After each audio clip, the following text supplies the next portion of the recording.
Hello students, तो आज की वीडियो में हम डिस्कस करेंगे वॉगल्स अप्रोक्सीमेशन मेथड के बारे में कि किस तरीके से इस तरीके के क्वेश्चन को हम वॉगल्स अप्रोक्सीमेशन मेथड के थ्रू सॉल्व कर सकते हैं। ये जो है वो आपका ट्रांसपोर्टेशन प्रॉब्लम का थर्ड मेथड है। अब देखिए, इसके अंदर भी दो मेथड होते हैं। वॉगल्स अप्रोक्सीमेशन मेथड के अंदर भी दो डिफरेंट मेथड होते हैं, मेथड नंबर 1 और मेथड नंबर 2। सो मेथड नंबर 1 के साथ आज हम इस वीडियो में डील करेंगे, मेथड नंबर 2 के साथ दूसरे वीडियो में। सो देखिए, सबसे पहले आपको इसमें रो पेनाल्टी और कॉलम पेनाल्टी बनाना होता है। कैसे बनाना होता है वो सब हम अभी समझाएंगे। रो पेनाल्टी और कॉलम पेनाल्टी इसमें आपको बनाना होगा, ठीक है। देखो, सेम तरीके से आप टेबल बना लोगे। यहाँ पे आप एक्स्ट्रा रोज और एक्स्ट्रा कॉलम्स बनाओगे, ठीक है। सो ये आपका जितना भी रो है, कितना है, 4 है टोटल। जितना कॉलम है आपका वो आप नीचे बनाओगे। 4 कॉलम्स है, 1 2 3 4, D1 D2 D3 D4। 4 columns हैं तो आप यहाँ पे 4 कॉलम्स बनाओगे, ठीक है। और 3 रोज है ना, तो आप यहाँ पे 3 रोज बनाओगे। चलिए, तो देखिए ये आपका टेबल बन गया। ये जो रेड वाला ये आपका क्वेश्चन में था।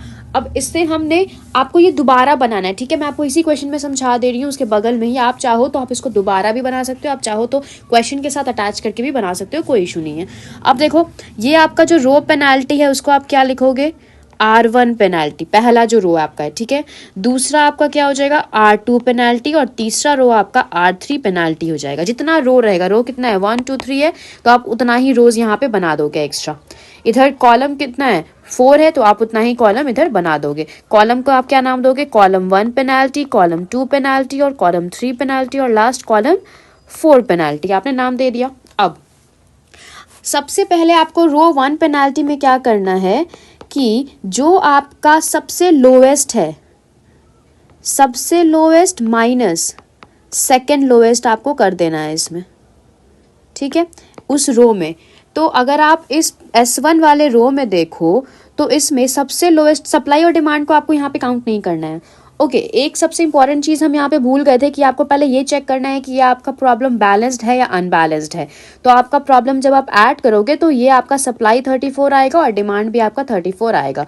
इसका मतलब कि आपका जो प्रॉब्लम है वो बैलेंस्ड है, आपको इसमें एक्स्ट्रा कोई बैलेंस करने की ज़रूरत नहीं है, ठीक है। अब देखो, R1 पेनाल्टी जो आप करोगे उसमें आपको लोवेस्ट माइनस सेकेंड लोवेस्ट करना है, यानी कि D1 D2 D3 4 S1 S2 S3। S1 में देखो, S1 आपका फर्स्ट रो है।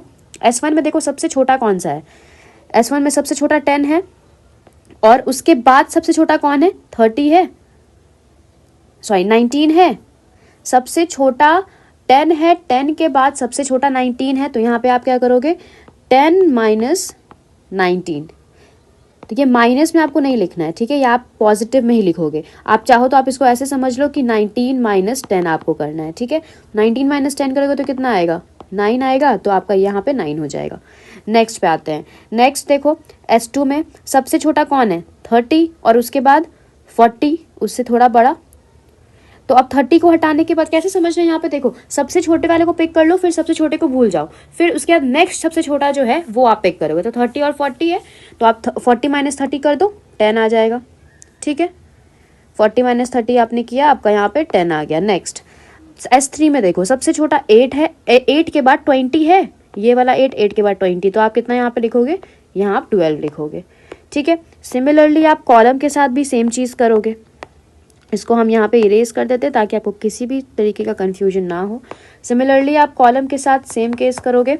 कॉलम 1 में देखो 19 70 और 40 है, तो 19 और 40 है ना, सबसे छोटा पहले 19, उसके बाद फिर 40 सेकेंड छोटा, तो यहाँ पे ये 40 माइनस 19 करोगे 21 आ जाएगा, ठीक है। अब नेक्स्ट 30 38, 8 और 30 हो जाएगा, किसी भी 30 को पिक कर लो, कोई इशू नहीं है। 8 और 30, तो यहाँ पे कितना आ जाएगा, 22 आ जाएगा। नेक्स्ट 40 और 50 है, क्योंकि 70 तो सबसे बड़ा है, सबसे छोटा 40, 40 के बाद 50, तो 50 माइनस 40 कितना हो गया, 10 हो गया। और लास्ट D4 में देखो, सबसे छोटा 10, 10 के बाद 20, तो यहाँ पे भी आपका 20 माइनस 10 10 हो जाएगा। कोई डाउट नहीं है अभी तक तो। अब इसको हम सबसे इजी तरीके से सॉल्व करेंगे। आप देखो नेक्स्ट मेथड आपका क्या है, R1 पेनाल्टी आपने कैसे निकालना है वो आप समझ गए, C1 पेनाल्टी भी आपको इसी तरीके से निकालना है, ठीक है, बिल्कुल यही प्रोसीजर को फॉलो करके। अब नेक्स्ट प्रोसेस क्या है, नेक्स्ट स्टेप क्या है कि आपको ये देखना है कि R1 पेनाल्टी में और C1 पेनाल्टी में सबसे बड़ा कौन सा है, ठीक है, सबसे बड़ा वैल्यू किसका है। तो अगर आप देखो तो सबसे बड़ा 22 है, पूरा रो 1 और कॉलम 1 पेनाल्टी दोनों में सबसे बड़ा 22 है। 22 में अब सबसे छोटा कौन है, यानी कि 22 हमारा D2 का आ गया ना, तो अब पूरे D2 में सबसे छोटा देखो कौन है, 30 और 8 में सबसे छोटा 8 है। तो अब इस 8 पे हम कैलकुलेट करेंगे, ठीक है। तो 8 का सप्लाई 18 है, डिमांड 8 है, तो जो छोटा होता है वही हम लिखते हैं। तो हम यहाँ पे सबसे छोटा ये है तो हम यही लिखेंगे, ठीक है। अब ये 8 - 8 0 हो गया और 18 - 8 10 हो गया। तो हम इसको क्या करेंगे, वर्टिकली कैंसिल कर देंगे, ठीक है। अब हमारा पहला ऑप्टिमल सोल्यूशन क्या बना, 8 × 8, ठीक है। अब आ जाते हैं हम लोग नेक्स्ट प्रोसेस पे। अब इतना हमारा आंसर आ गया। अब देखो फिर से हम R2 पेनाल्टी और C2 पेनाल्टी बनाएंगे, ठीक है, क्योंकि हमने एक प्रोसेस को कंप्लीट कर लिया। आप देखो R2 पेनाल्टी में सेम तरीके से करोगे, बस इस बार जितना आपने काटा है ना उस कैंसल्ड वाले D2 को आप यहाँ पे इग्नोर कर दोगे। सो देखो क्या होगा, R2 पेनाल्टी में सबसे छोटा कौन सा है, R2 पेनाल्टी में सबसे छोटा आपका सबसे पहले 10 है और फिर 19 है, तो यहाँ पे अगेन 19 - 10 आपका 9 आएगा। फिर 40 है और इस बार 30 नहीं है क्योंकि 30 तो आपका कैंसिल हो गया वर्टिकली पूरा का पूरा वहाँ पे कॉलम। तो इस बार कौन सा हो जाएगा, इस बार आपका 40 और 60 हो जाएगा, है ना। तो 60 - 40 कितना होगा, 20 होगा, तो आपने 20 लिख दिया। सिमिलरली नीचे वाले S3 में देखो 20 और 40 होगा इस बार, क्योंकि 8 तो हमने कैंसिल कर दिया। तो 20 और 40 तो कितना हो जाएगा, 40 - 20 20 हो जाएगा। क्लियर। अब इस तरीके से हम C2 पेनाल्टी भी बना लेंगे। सो यहाँ पे देखो C2 पेनाल्टी में सबसे पहला D1 जो है उसमें 40 70 और 19 अभी भी बचा है, तो हम 40 - 19 ही करेंगे, तो ये 21 आ जाएगा, ठीक है। ये हमारा 21 आ गया। अब D2 तो हमने पूरा कैंसिल ही कर दिया, तो यहाँ पे तो कुछ नहीं बचा, हम यहाँ का कैलकुलेशन ही नहीं करेंगे, तो इसको हम डैश लिख देंगे, ठीक है, या 0 लिखना चाहो तो आप 0 लिख सकते हो, कोई इशू नहीं है। D3 में भी सेम तरीका आपको फॉलो करना है। सबसे छोटा कौन सा, 40 के बाद 50, तो 50 - 40 10 हो जाएगा। और यहाँ पे भी सिमिलरली 20 - 10 कितना हो जाएगा, 10 ही हो जाएगा, क्योंकि 10 सबसे छोटा उसके बाद 20 सबसे छोटा। यहाँ तक तो क्लियर हो गया। फिर सेम प्रोसीजर फॉलो करेंगे। सबसे बड़ा R2 पेनाल्टी और C2 पेनाल्टी में सबसे बड़ा कौन है, दोनों को इंक्लूड करके देखो सबसे बड़ा कौन है, 21 है ना सबसे बड़ा। तो हम 21 पे अब जाएंगे, तो हमारे पूरे D1 में और S1 S2 S3 के फर्स्ट वाले रो फर्स्ट कॉलम में देखो सबसे छोटा कौन सा, पूरे D1 में सबसे छोटा कौन सा है, सबसे छोटा हमारे पूरे D1 में 19 है। तो इस 19 के ऊपर अब हम करेंगे। तो अब 19 में डिमांड 5 का, सप्लाई 7 का, तो 5 लेंगे ना, क्योंकि छोटे वाले को लेते हैं तो 5 लेंगे। तो यहाँ से ये हमारा वर्टिकली कैंसिल हो जाएगा, वाई, बिकॉज 5 - 5 0, 7 - 5 2 हो जाएगा। ये कैंसिल हो गया वर्टिकली, यानी कि हमारा ये 21 भी अब खत्म हो गया C2 पेनाल्टी का। अब फिर से हम रो 3 पेनाल्टी और C3 पेनाल्टी बनाएंगे। तो देखो इस बार हमारे पास 2 ही बच रहा है, ये दोनों वर्टिकली हमने D1 D2 कैंसिल कर दिया, 10 और 50 बच रहा है, तो ये हमारा 40 हो जाएगा। फिर ये 60 - 40 कितना हो जाएगा, 20 हो जाएगा, और 70 - 20 कितना हो जाएगा, 50 हो जाएगा, ठीक है। सिमिलरली कॉलम में भी आप वही चीज़ कर लो। तो कॉलम आपका ये वाला भी अब कैंसिल हो गया, ये वाला भी आपका कैंसिल हो गया, यही दोनों D3 D4 कॉलम बच गया। तो आपका इसमें सबसे छोटा कौन सा है, 40 है, 40 के बाद 50 है, तो यहाँ पे आपका 10 आ जाएगा। यहाँ पे भी 60, सबसे छोटा आपका 10 और 10 के बाद 20, तो 20 - 10 यहाँ पे भी आपका 10 ही आ जाएगा, ठीक है। फिर आपने क्या करना है, फिर आपने सेम प्रोसीजर फॉलो करना है। अब देखो सबसे बड़ा यहाँ पे रो 3 पेनाल्टी में आपका 50 है, रो 3 पेनाल्टी का S3 है ना सबसे बड़ा। तो आप 50 को इस बार आपको ध्यान में देख लेना है, और 20 70 में से चूज करना है जो सबसे छोटा होगा। तो 20 सबसे लीस्ट है, तो 20 पे हम पिक करेंगे। अब 20 का डिमांड 14 का है और सप्लाई 10 का है, तो हम कौन सा लेंगे, सप्लाई लेंगे। तो 20 का सप्लाई 10 का है, तो हम यहाँ पे 10 ले लेंगे, ठीक है। तो 10 - 10 0 हो गया, और 14 - 10 कितना हो गया, 4 हो गया। तो अब ये हम हॉरिजॉन्टली कैंसिल कर देंगे पूरा, ठीक है। अब नेक्स्ट पे आ जाते हैं। फिर हम सेम काम करेंगे इस बार। अब रो 3 पेनाल्टी आपका खत्म हो गया, अब आपके पास नहीं बचा है ना। तो आप यहाँ पे अब क्या करोगे, कॉलम में कैलकुलेट करोगे।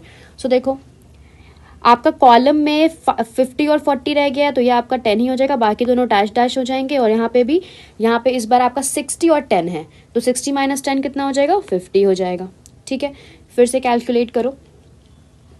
अब कितना आएगा, इस बार आपने रो 3 पेनाल्टी नहीं बनाना है, रो 4 पेनाल्टी नहीं बनाना है, ठीक है, क्योंकि हमारा 3 ही रो था ना, तो हम 3 ही रो का पेनाल्टी बनाएंगे। 4 कॉलम था तो 4 कॉलम का हमने पेनाल्टी बनाया, ठीक है।